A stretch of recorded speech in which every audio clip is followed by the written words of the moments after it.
He decided to move up to 140, and he pulled a outclass performance against just Prograis. That was the easiest 12-round fight I've ever seen in my life. Like that, it can't get any easier than that. About what actually happened with Devin Haney. What were the odds? They were crazy too. It was El Divino, the minus 1,500 underdog, and he pulled the victory. He really wanted to take that belt, and he did it not only that, but also with the broken foot. I think Jake Paul's just gonna slump him. I don't believe so. I think Andre August, he is a renowned amateur star. Have you seen all the belts that he has? Yeah. Yeah, he is a renowned amateur star. I think Jake Paul bit off more than he can chew. Mm-hmm. I think he believes that Andre August is just going to come in like nothing. But Andre August, he's been putting in that work in the training camp. Yeah, JP fucked up, bro. It's the problem child. He's going to have a problem. Yeah. Welcome back to another episode of the Last Round Podcast. You got me, Pablo. You got me, Rulo. You got me, Asael. And let's talk some boxing. This past weekend, we were blessed with some pretty big boxing fights. We had a big showdown at 140 between Devin Haney and Regis Prograis. And then we had a 126, a featherweight showdown between Ramirez versus the underdog Espinoza. Now, we're going to start off with the Devin Haney because it's easily the biggest fight that everyone was anticipating this weekend. So, this weekend we saw Devin Haney pull, in my opinion, one of the best performances of the year. And easily his best performance of all time, career-wise. He shut out Regis Prograis, the champion at 140, and showcased to the world his true skills and what it feels like to not fight dehydrated, at a weight disadvantage. What are you guys' thoughts about Devin Haney last night? Yeah, he completely overperformed, man. Like I'm truthfully, I'm very impressed by Haney's performance this past Saturday. I think a lot of people were kind of talking down on him, especially making the decision to relinquish his titles at 135. There's a lot of big fights to be made at the 135 division, but Devin Haney, he's just too big. He was just too big. He decided to move up to 140, and he pulled a outclass performance against Regis Prograis. I mean, it really was not even close. It was complete shutout. He really showed the whole world that he is a top 10 pound-for-pound fighter in boxing today. Yeah, you definitely mentioned the lot of criticism that has been mounting towards him, both him and his father. I would say I'm kind of one of them. I'm definitely a hater for sure. I think it's been known, documented and whatnot. But no, you got to give credit where it's due. You know what I'm saying? He put on a tremendous performance. It's not every day that you see a guy relinquish all his titles and then move up and then easily outbox. That was the easiest round, like easiest 12-round fight I've ever seen in my life. Like that, it can't get any easier than that. All rounds dominated, one knockdown, hurt him multiple times, showed that he had power as well. Big surprise to us. I really thought the nickname Pillow Hands was very much well deserved to him, but no, seeing him, Regis Prograis' face after the fight, Loma's face after the fight, Cambosa's face after the fight. He does have what Regis Prograis described sneaky power. Yeah, it's true. I think Haney, there's a lot of people had talking points to criticize him about, and one of them, of course, no secret, was his power. I mean, he had the nickname Pillow Hand. I can't lie, I as well called him Pillow Hand, but last week I called him. He proved me wrong. He really did. In the post-fight press conference, even Regis Prograis admitted, yeah, he got some deceptive power. It's that type of power where it's not concussive knockout power, but it's enough to not just let the opponent rushing in. He has to actually be smart. I think that's what Devin Haney was missing at 135, and those extra 5 pounds might have helped him gain that little edge in power to where his opponents now respect him. What's funny is that I thought he had gained 5 pounds of like pure muscle. Did you see his ring entrance? No, he was absolutely shredded. Yeah, it looked like he was shredded, but it was just his costume. Oh, yeah. It was like his jacket made him look all buff and shit. It was like a Roblox, like really Roblox. Like pixelated type of. Yeah, Devin Haney, he really is into fashion. He's talked about this before in another podcast. I don't know if you can say he's the best dressed boxer, but he tries at least. It looked like his trunks looked like a combination of boxing trunks and like mummy wraps or something like that. Yeah, he tries to do something like that. Me personally, I wasn't a big fan of it, but not a big fan. I was a big fan of that skill. The skill for sure. You know, you gotta give credit what's due. The only criticism that I do, you know, obviously I am a hater, so I gotta You gotta find something. I gotta find You something. gotta nitpick. I gotta nitpick. So it's interesting that now 140 feels more comfortable. I think he feels a lot more faster, and I think he feels even a lot more stronger, a lot more powerful. But the instance where he was able to hurt Regis, why do you think he didn't go for it? It's true. You know what? You bring up a very valid point. I think the one weakness that Devin Haney does still have is his killer instinct. I think he had Regis. He was completely outclassing performance, and then he had him hurt. And Devin Haney looked very powerful in that ring. I believe if he could have put a little more gas in and started putting the combinations together, he could have actually stopped Regis Prograis. But I think he just lacked a little bit of experience in the aspect of like finishing opponents. You know, it sometimes for some people it doesn't come naturally, and Devin Haney has never fought that type of way. I think he needs a little bit more fights like that to where he gets used to it where, oh, my opponent is hurt. I got to go and take the fight to him now. But I mean, he's already that was his 31st fight already. So I mean, it's just not his style. It isn't his style. To be looking for the knockout. His style is just to outbox you. Break you apart. Just with just his skills. That's what he's got, and he did it beautifully this past weekend. He showcased to the world he is a name to be feared, especially now at 140. He just came up, took out the champion with ease. And we're talking about Prograis, who's everyone was saying, oh, he's heavy-handed. He's a respectable champion at 140, but I mean, Haney made it look like a sparring at the end of the day. It looked very light. It looked like he didn't even break a sweat. Like you mentioned, he dropped him, he hurt him, and he didn't lose like any single minute from any round. And it was incredible to see that performance from Haney. And I think, like I mentioned earlier, it's one of the best performances of the year. Behind Fulton and Inoue, Crawford and Spence, Canelo, Charlo, stuff like that. But yeah. So what's next for Devin Haney? He coming off a big win against Prograis, dominated. A lot of big names at 140. He's now the new champ. These other champions are eyeing him, as well as other contenders like Ryan Garcia, Hitchens. What's next for Devin Haney? Well, I think he's made it clear now that he wants to make big fights happen. So and at 140 he does not have he has a abundance of opponents that he could fight, man. Like off the rip in the post-fight interview, he was took some shots at Ryan Garcia and took some shots at Tank Davis, which is a 135 pounder, but Davis has fought at 140 before.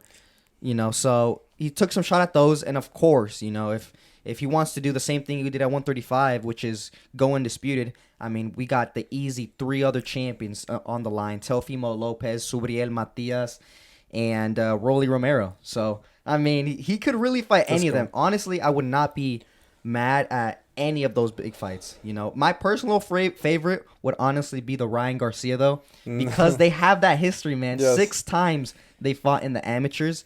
And was it 3-3? It was 3-3. Isn't that crazy? It was completely drawn in the amateurs. I think it's time to show, who is the best, actually. And all on the line, world champion title in the professional rankings.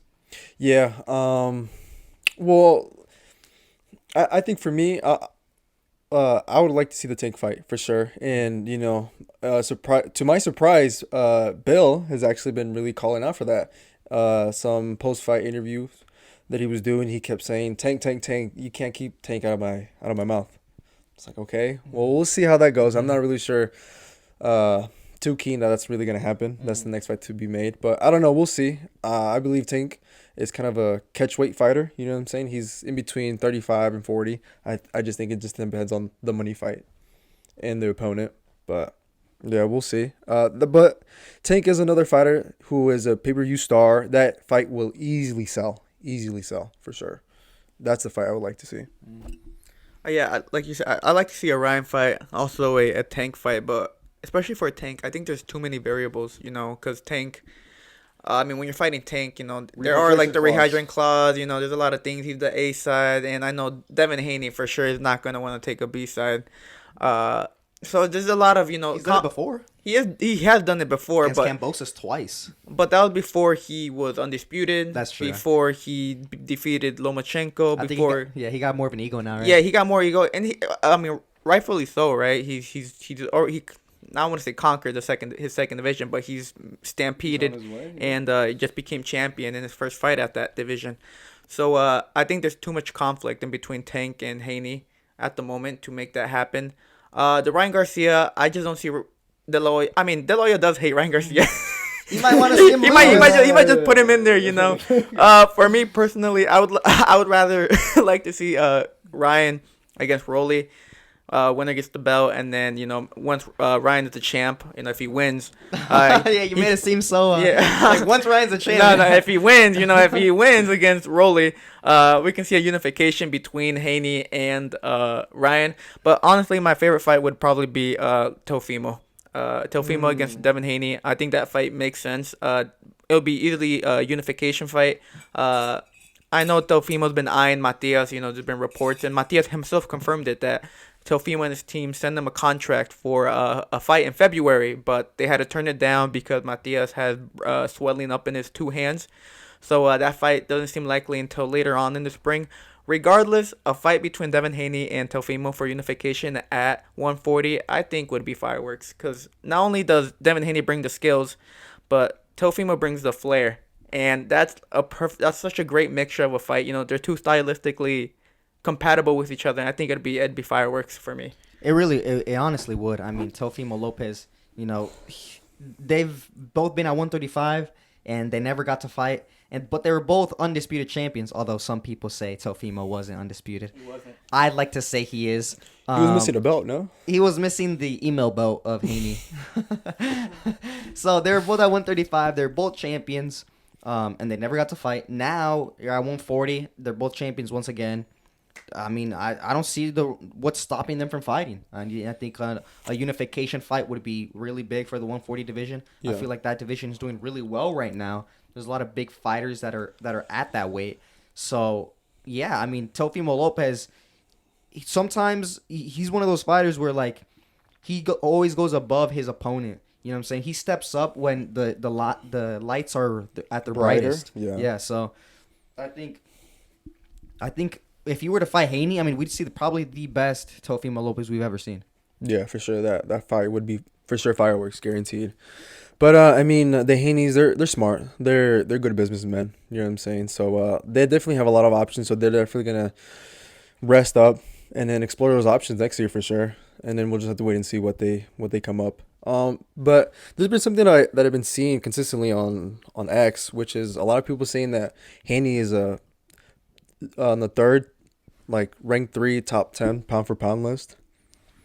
Have you guys seen some of that?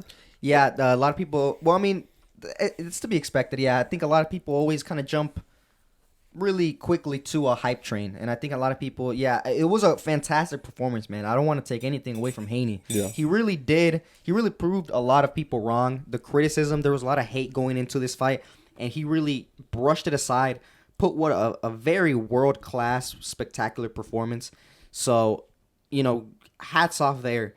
The thing is, it's true. I mean, he's top 10 pound for pound, but I don't to say top 3 is kind of crazy in my opinion.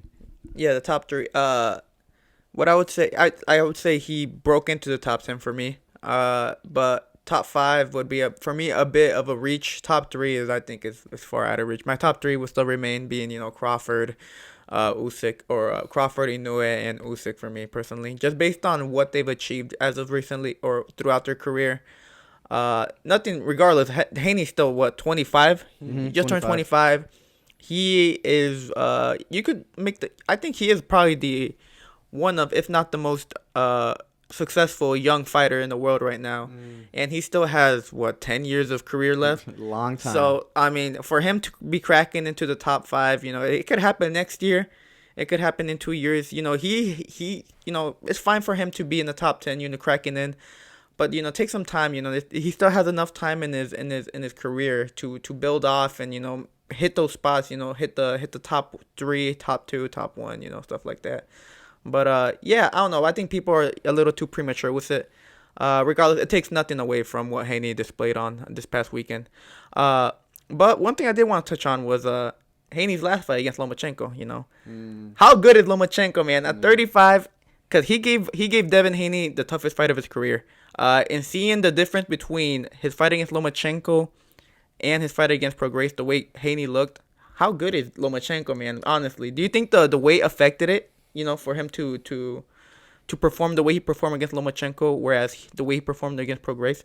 Yeah, I mean, it's kind of crazy. Yeah, it's really crazy to think about his last fight. He looked, against Lomachenko. It was such a competitive, super close fight. Everyone always screams robbery with that fight, you know what I'm saying? But with this fight, I mean, he looked strong. He looked sharp. He looked on top of the world. Unbeatable, maybe, some even say. So, perfect. It's crazy to see. I just think that, I mean, it's one of those things where styles make fights. Prograis, and actually, I want to get into this as well. Prograis his footwork was awful. Yeah. I mean, his footwork was absolutely terrible. He touched upon it as well on the post press conference. Yeah, that's what he needs to go work on, his footwork, because he said he could not reach Haney, and it's true. Like he just always seemed off balance. He always seemed uncoordinated. It looked like an amateur in there, honestly. So, it was just a horrible stylistic matchup for Prograis. Someone that is that moves so easily on their feet, like Haney, and is able to maintain distance so well. For Prograis, it was just a nightmare. And Lomachenko, I mean, he has the reputation of this. This man is the Matrix. He understands footwork, he understands angles, he understands range really well. And I think Haney had never really experienced a person that's as good as him in that department. He's always been world class above everybody else. Yeah, I mean, it just speaks to. I mean, I think there's two points. One, the weight, and then two, is just I think it's the main important thing is that the experience that Lomachenko has is undeniable. Only has 397 fights, and he's only lost once. 2 Olympic gold medals. That just shows you he's a fucking legend. You know what I'm saying? So, and the weight could have affected Haney as well, you know what I'm saying? Struggling to make the weight, and then it's just a lot of wear and tear on the body and stuff like that. But even then, Haney's young enough, he can withstand that. No, it was props to Lomachenko, really high ring IQ, is in there to give it his all and stuff like that. So, yeah, warrior, for sure. Excellent. Excellent.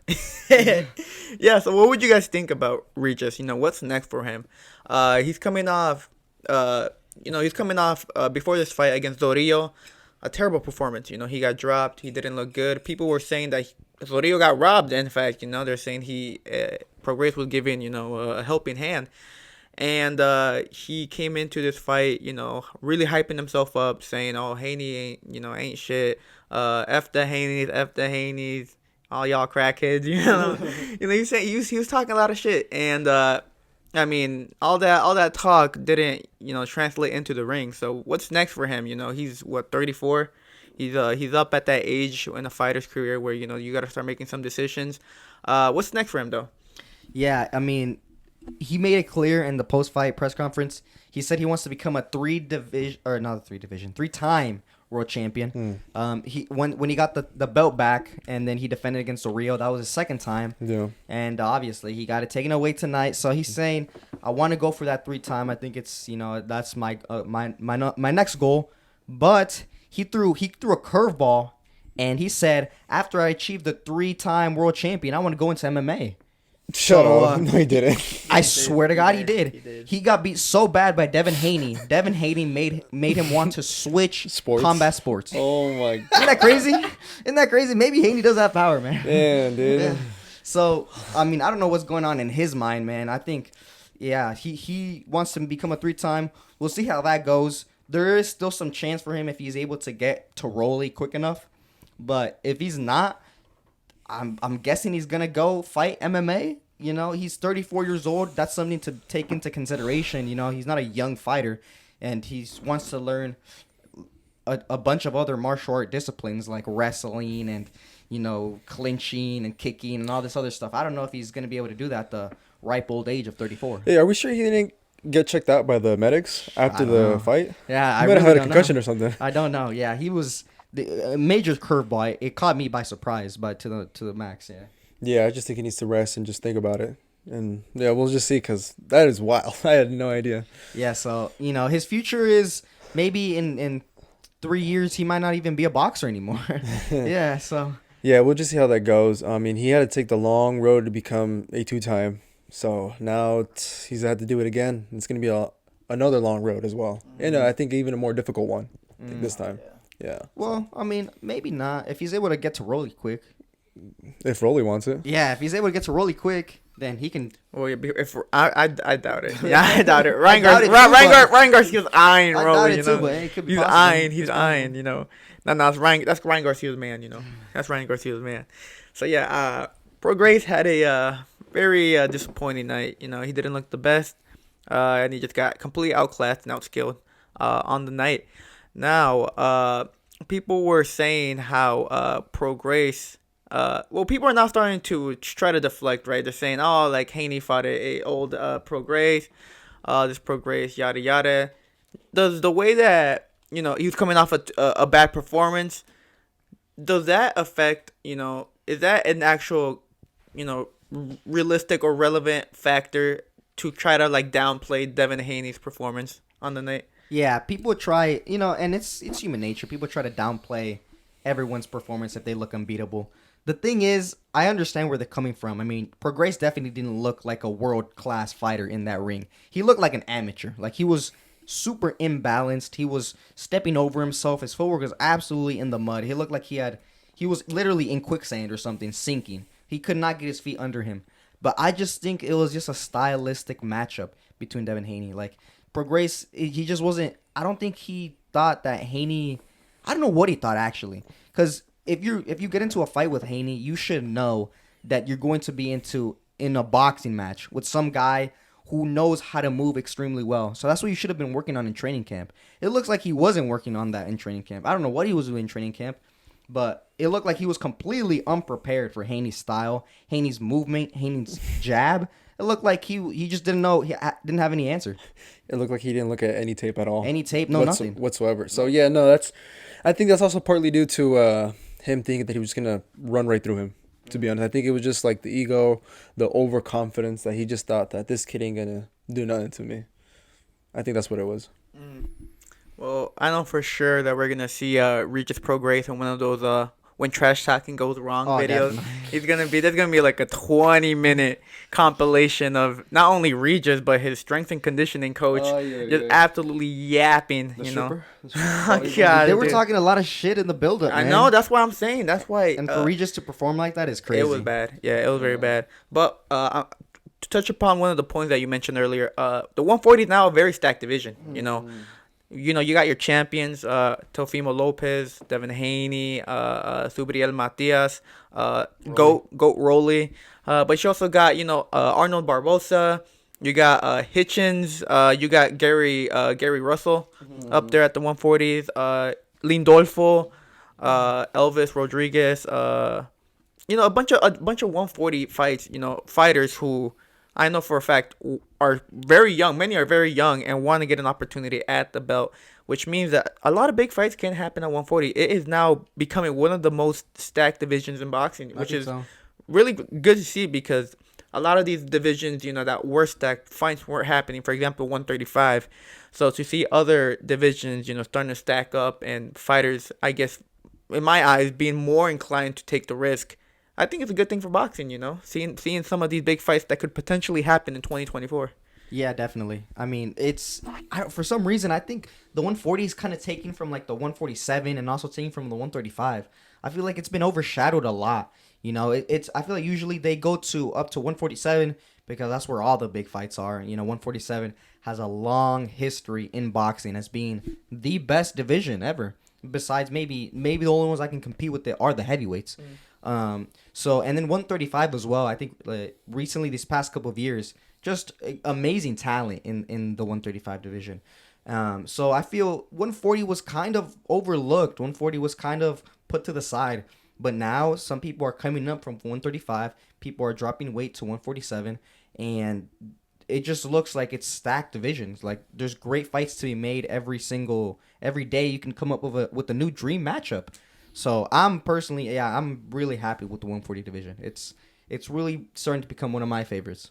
Yeah, 140 for 2024 is going to be stacked. It's going to be a good year for that weight class. It's going to be a lot of money to be made for all the fighters there and stuff like that if they look for unifications and stuff like that. Yeah, that's my dream. My dream is we get an undisputed champion Yeah. because with boxing's dumb regulations, there's 4 champions at the 140, Yeah. which doesn't really make any sense. So my dream is And then we the see who's sub-tier. the best one. Yeah, the sub-tier champs as And the well. sub-tier champs as well. The diamond, The diamond, the regular. interim, yeah. The gold. the gold, gold. the super. I've seen also silver as well. All that stupid stuff. Yeah. Too much. Yeah, so, 140 is a really stacked division. But you know what's another stacked division? The 126. The featherweight division. Now, this past weekend, we were blessed to witness a Haney masterclass, an elite performance of a pure technique of perfection to the fine tune. But we missed a potential fight of the year candidate in a major upset in boxing. We had, what's his name? Rafael Espinoza. No, I'm talking about Ramirez. Oh, Robesi Ramirez. Robesi, there you go. I forgot the first. Robesi Ramirez versus Rafael Rafael Espinoza. Espinoza. There El you go. Divino. El Divino, yes sir. This was I wasn't really paying too much attention to this fight. I'm not gonna lie to you guys. I did have a parlay on this. I bet on Ramirez to win. And I was like, I'm gonna just bet on him to win. Let's go watch the Haney fight. Yada yada. Anyways, we after the Haney fight, we go back to the Ramirez, and then we get the major upset. Major upset. We went and watched the fight. We watched and everything, and wow, that fight was with fireworks. It was incredible. What were you guys' thoughts about this major upset by Espinoza on Ramirez? Yeah, the thing is, I mean, this fight was obviously in the shadows because of Devin Haney and Regis Prograis. Of course, that's going to take the spotlight. They're much more well-known, and it was thought to be a much more competitive fight than what it turned out to be. But the 126, people thought that this fight was going to be a complete shutout. What they thought about what actually happened with Devin Haney. What were the odds? They were crazy too. It was El Divino, the Espinoza, was a minus 1,500 underdog, and he pulled the victory. Wow. That's insane. So that's a huge upset, and it goes to show that, first of all, Espinoza was a nobody, right? No one really knew who he was. No one was aware of his skills, and everyone just assumed that Ramirez, 2-time Olympic gold medalist, illustrative career in the amateurs, people just assumed that he was gonna roll over this guy easy, steamroll This him. nobody. This was a show-out fight. Yeah, it was a show-off fight in his hometown, or not his hometown, but in his There's a lot of second Cubans home. there for sure. Yeah, in his second Yeah. home. And it did not go according to plan at all, man. I think people were genuinely surprised. I know I was genuinely surprised of Espinoza's absolute ferocity, man. Like, this guy, he really does embody the Mexican style. Like, he goes forward nonstop, throwing combinations the whole round, every single round for the 12-round fight. Yeah, he has your typical Mexican spirit, Mexican warrior inside of him. Basically, to really summarize this fight was basically heart versus talent, really, all it was. You know what I'm saying? You got Robesi, 2-time Olympic gold medalist. He also even had a win over Shakur as well for the gold medal and stuff like that.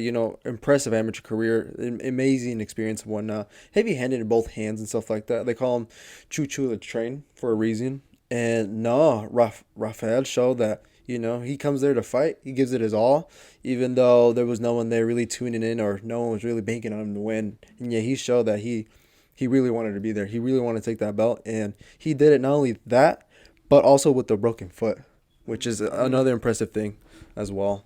Yeah, he mentioned that he broke his foot in the second round, and he fought a full 12-round fight. That's crazy. That's insane, man. Like, it shows his heart, shows his skill, first of all, as well, because, I mean, if he had 2 feet on him, maybe he could have fought better. Nonetheless, he still got the victory. Got the victory, got the dub. The thing is, he had to fight through adversity. He got dropped heavy in the 5th round, and when I mean heavy, he got dropped heavy. I'm The surprised. referee could have stopped that fight. Oh man, I'm surprised how he was able to keep going, because that was a hard. It was a check right hook. Check right hook. He leaped it. It was like a little gazelle punch, and they caught him right square in the chin and dropped him hard. And for him to stand up and to rally on and then drop Ramirez in the final round with just an overwhelming amount of punches. It's incredible, and like you said, he does embody the Mexican style. But I think one of the things that did help him though was his physical advantages. He is 6'1". Yeah, it's tough to not mention that fact. He is 6'1", fighting at 126. Mm-hmm. 6'1" at 126. I don't know how many people you can name off from the top of your head who are 6'1" and be weighing 126. That is unheard of. It's an anomaly, So I guess that did play a factor, but he did show a lot of infighting throughout the fight, and which is something that you wouldn't really expect from a tall, lanky fighter like him. But his infighting was good to say the least. We were talking about it. He framed a lot, used his forms a lot, and really banked on the uppercuts. The uppercuts were his bread and butter punches against Ramirez, and he landed them in quite good fashion. He landed some hard ones, banked on the body too. He just did everything. Punished them. Yeah, he punished them. The final 3 rounds were hellacious for Ramirez. You could tell he was running out. He was getting beaten up, and he had to take a knee at the final round. Yeah, I mean, Ramirez started the fight better, right? With the knockdown as well in the 5th round. He was getting some good momentum. He had a knockdown, so a 10-8 round. He was doing good. And it was because he does have better skills than Espinoza. I mean, of course, look at his amateur career. So he was quicker. He was able to counter him better. He was able to move better. But Espinoza just did not stop. He kept on going forward, kept on putting the combinations together. And you could tell at the very end of the fight, it was all Espinoza because he broke down Ramirez. Just too much pressure. I think in Ramirez's mind, he thought, man, I've really hit this guy with everything I have, and he's still coming at me. And that does something to you mentally, man. If you don't believe that your power can hurt your opponent anymore, I mean, you're just going to fight worse and worse. And I think that's what happened. Espinoza just maintained that pace, did not waver from the pace, and it was Ramirez who just couldn't keep up with them. And those last 3 rounds were hellacious, where he just kept on going worse and worse and worse, just letting Espinoza tee off on him until eventually he got dropped in the 12th and lost the fight. Yeah, not only did he broke him down, but he also, Ramirez broke down in tears afterwards as well. Like, he put on a beating for him. I'm not sure if that was physically or just his pride, but yeah, man, he made him cry, just based off just the ferocity of what he brings, his heart and stuff like that. So, yeah, props to him. Definitely like to see him next year for sure once he recovers from his ankle.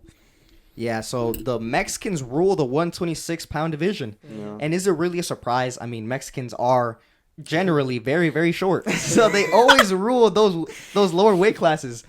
So every single champion in that 126 is a Mexican. Yeah. What does that say about the Mexican spirit, Janan? I mean that it's short, but it's proud. I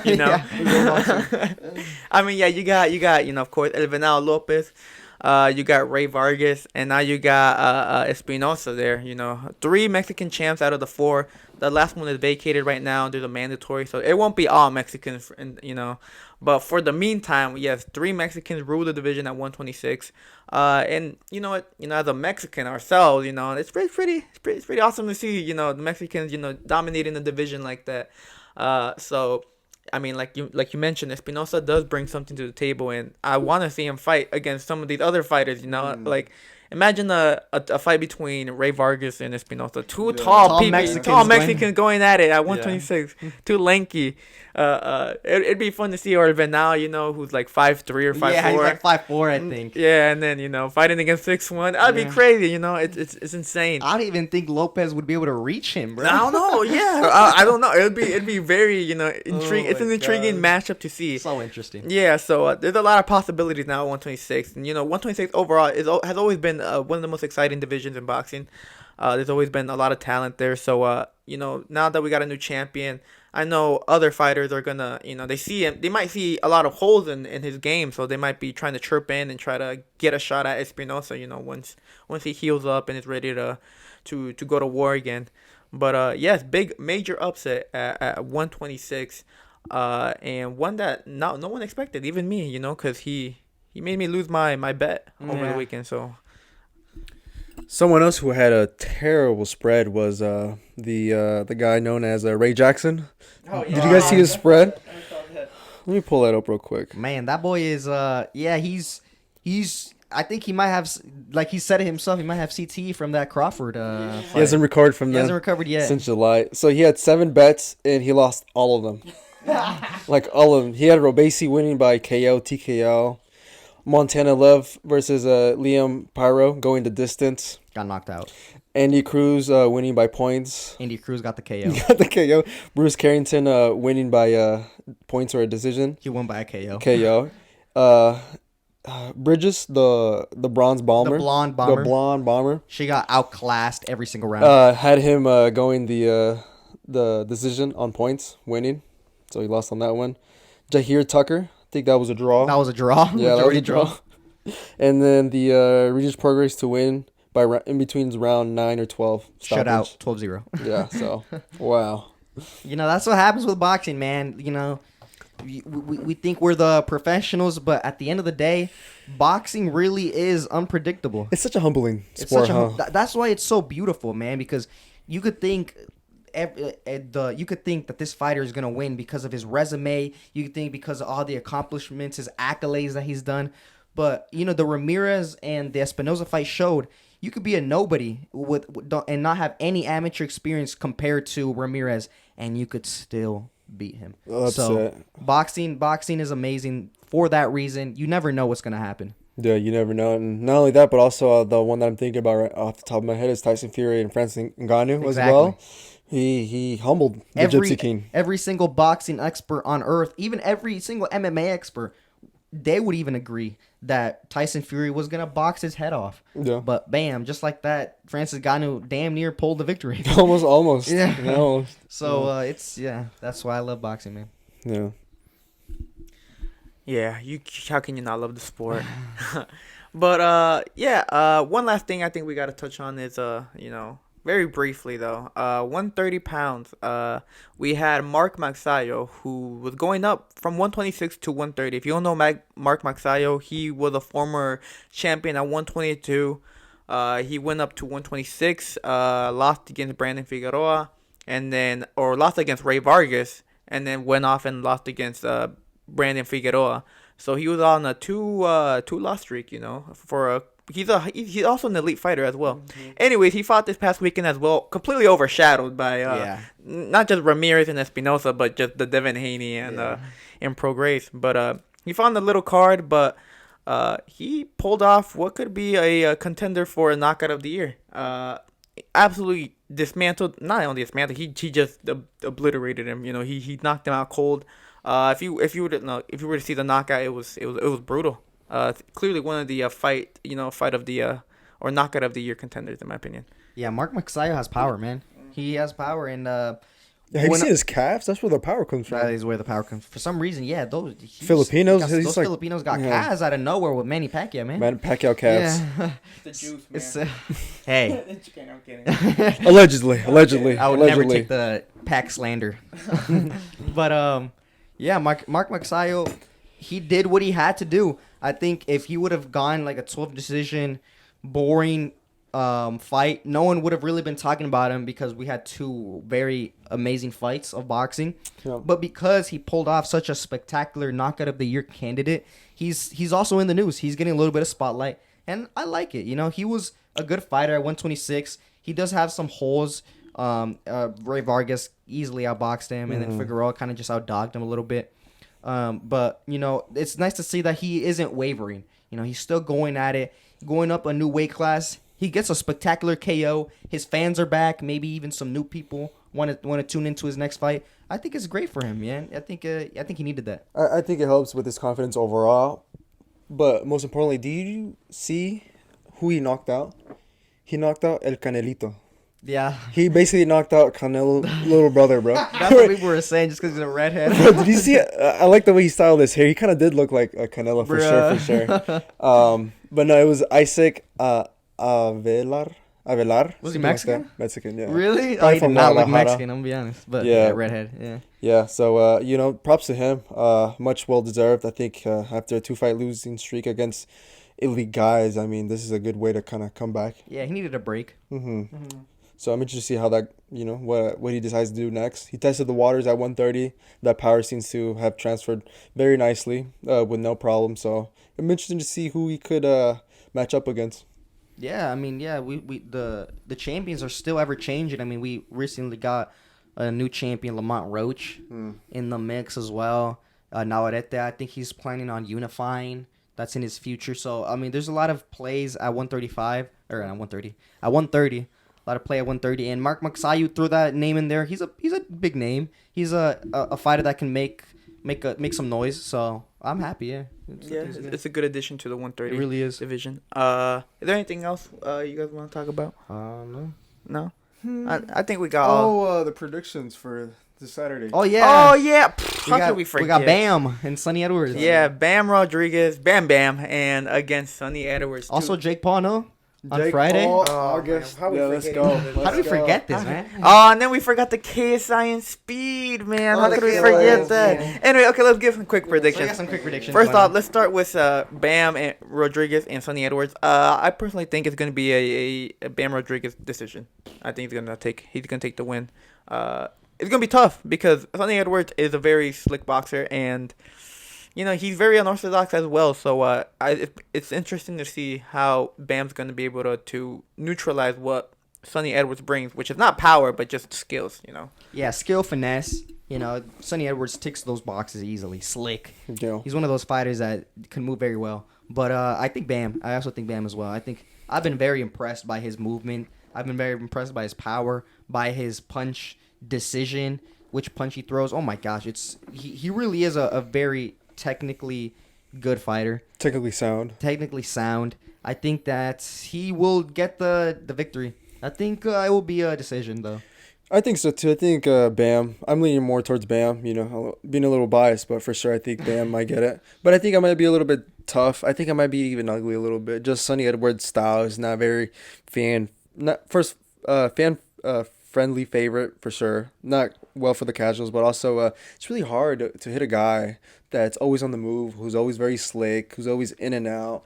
Speed is his priority and whatnot and stuff like that. So it's going to be really hard. I'm interested to see how Bam is able to cut him off or be able to neutralize that. Yeah, I'm predicting the first few rounds, Sonny Edwards, but I think Bam will adjust and start breaking him down to where he gets to land some of his signature combinations. I think so too. I think Bam is going to go from little work to actually making him work and stuff like that. Putting in that work. Definitely. Get him in the later rounds possibly. Mm-hmm. Yeah, interesting. That's a good fight too, especially at what is it, 115? Are they fighting at 115? 112. 112. God, Tiny so divisions, small, man. so small, man. Yeah. Regardless, yeah, it's gonna be a great fight. Two technically skillful fighters. Now let's move on to the fight of the year. We got Jake, Fight of the year. the problem child. The return. Potential. First, I don't like Jake Paul's nickname. the problem child. I don't like it. Bro, he causes a problem. Nah, He's a child. I don't like it. Anyway, Jake Paul taking on Andre August. Andre Right? August. His name slipped out of my head. No, it happens, man. It happens. Anyway, what are your guys' predictions? Because for me, I think Jake Paul is just gonna slump him. I don't believe so. I think Andre August, he is a renowned amateur star. Golden Gloves, right? Have you seen all the belts that he has? Yeah. Yeah, he is a renowned amateur star. I think Jake Paul bit off more than he can chew. Mm-hmm. I think he believes that Andre August is just going to come in like nothing. But Andre August, he's been putting in that work in the training camps. Yeah, JP fucked up, bro. The it's the problem child. He's going to have a problem. Yeah. So Definitely. So He's gonna get put in timeout. He's going to need a timeout, man. No, I'm predicting as well. I think a Jake Paul KO.